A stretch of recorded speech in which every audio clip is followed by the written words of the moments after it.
na kaya ko magdesisyon.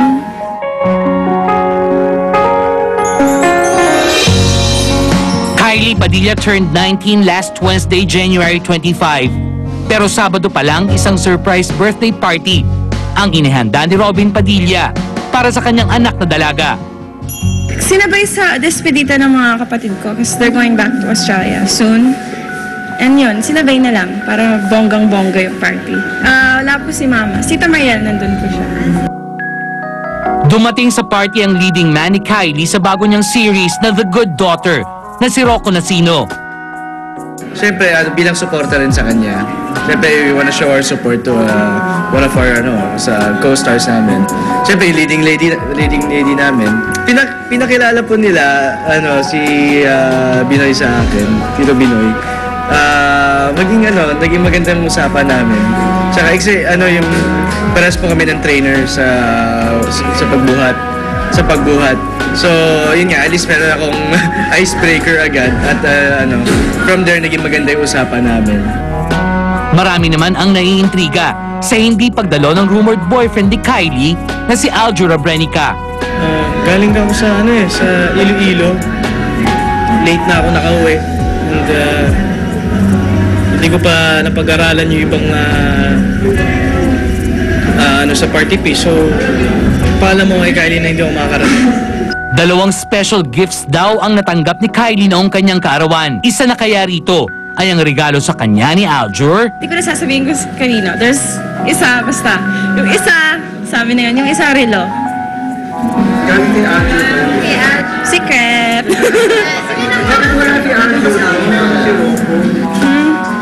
Basta masabi na lang yan. Yeah, meron po. Naibigay ko na. Sa akin na lang. Tila may nagbago na raw sa dating espesyal na pagtitinginan ni na Aljur at Kylie. Hindi naman. Baka mali lang yung nakikita niyo. No, we just, inuna namin yung career. Nawala time. We're working hard. Wala, hindi po, nag-isip din ako since I'm getting older. Tapos may good daughter. Siya din. Kailangan mag-focus sa movie niya. So, yun na yun. And speaking of good daughter, masasabi ba ni Kylie na isa na siyang mabait na anak ngayon? Ay, oh my gosh. Hindi, I don't know. Ask my dad. Alam naman niya na kaya ko magdesisyon. Tsaka may tiwala naman siya sa akin. Otherwise, hindi siya ganyan. Yung relax lang. Dapat laging i-updated. Ang kailangan natin ay StarTalk Plug-in. Will Devon posted this pic. Galon ba ng gasolina yan, Will? Finally have my 1-month supply of the best honey I've ever tasted. Ikaw na ang lumalaklak ng honey, Will. Baka naman nakakaganda ng abs yan. Makalaklak nga rin ng honey. Isang feel-good tweet from Jana Dominguez. Can't define what I'm feeling right now. Thank you, Mickey Ablan. So kamusta naman kaya ang before ni Mikey na si Iwa? Pa-close up nga. Kung naka-move on na naman si Iwa. Good. Naka-move on na, pero angas pa rin. Alam mo yon, minsan kasi masakit may sugat pa rin. Alam mo yon, di pa naghihilom. It hurts. Sa mga nangiintriga kung nasa na nga ba si Prince Stefan, dahil sa mga chismis, he tweeted this pic. I'm gonna miss this house. Hindi na ako mag-comment. Malay mo naman, baka yan ng tito o tita, ng pinsan o ng kaibigan niya. Diba? Sabi ko walang comment, diba? Sorry. Tweet ni Mara Yokohama. Good night na rin sa aking mga loyal haters. I really like how affected you guys are with the way I play Survivor PH. Hate me more. At least loyal sa'yo mga haters mo. Ito naman si Lizelle Martinez, ready for a happy vacay with hubby Albert Martinez. Here's to a happy and healthy one. Lizelle? Tweet ni China Ortaleza. Ice cream, nutter butter, manggang hilaw. Pang naglilihi ang menu mo, China. Good luck naman dyan sa tiyan mo. Ito naman, tweet ni Bianca King. May awa ang Diyos. Magsisindi ako ng maraming kandila sa Sunday. Bakit? Hey, baka naman brown out sa kanila, no? Hello, you'll never know. These days. Sam YG posted this pic. Pa-delight much, Sam? Calling all local producers.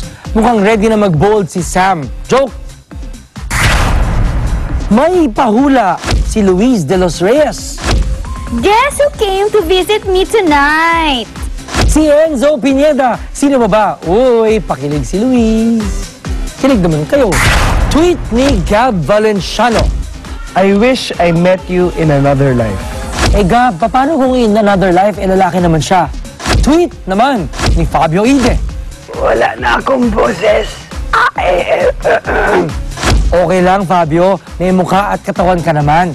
Carry niyan sa audience. Ito naman, tweet ni Helena Darna. My boyfriend loves me very, very much. He said, ha ha ha. You know, di ako sure, no? Pero posibleng may kinalaman ng love niya sa katawang ito, Ellen. While watching Mamma Mia the musical, I caught Pinky Amador with Jamie Rivera. Snap! Tapos, nakita ko rin si Miss Lea Salonga. Parang Miss Saigon reunion lang.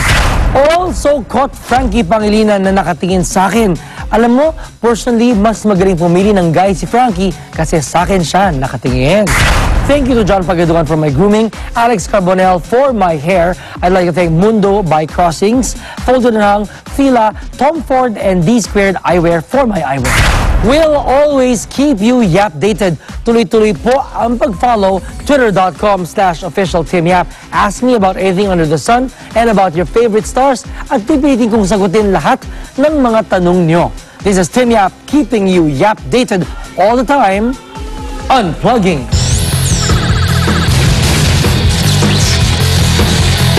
Okay, thank you, Tim. At kasama ko upang magpasalamat dahil sa malaking tagumpay ng kanilang mga soap. Gardo Versosa para sa Ikaw Lang Ang Mamahalin and Mike Tan para sa napaka-sexy afternoon soap na kung aagawin mo ang lahat. Sobrang sexy nun, ha? Okay. Thank you. Pasalamat muna kayo.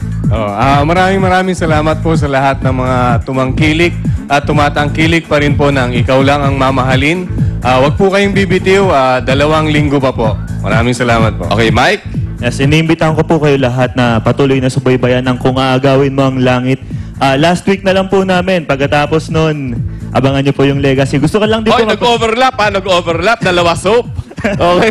Ayan, gusto ko lang din po magpasalamat kay Miss Kay, Miss Helen Sese, kay Direk J. Altarejos, syempre tsaka sa GMA Network. Maraming salamat po. At syempre, Gardo, para sa bagong soap, mag-invite ka na rin. Yung susunod po, yung Hiram na Puso. And ikaw, kailangan magsusog. Pag naayos na kami ng GMA Films. Oo. Okay, at magbabalik po ang start. Maraming salamat, Yes, thank Mike you so and much Gardo. po. Thank you, Dr. Mary Joy Taro ng Flawless and Dr. Vicky Bello. Magbabalik po kami.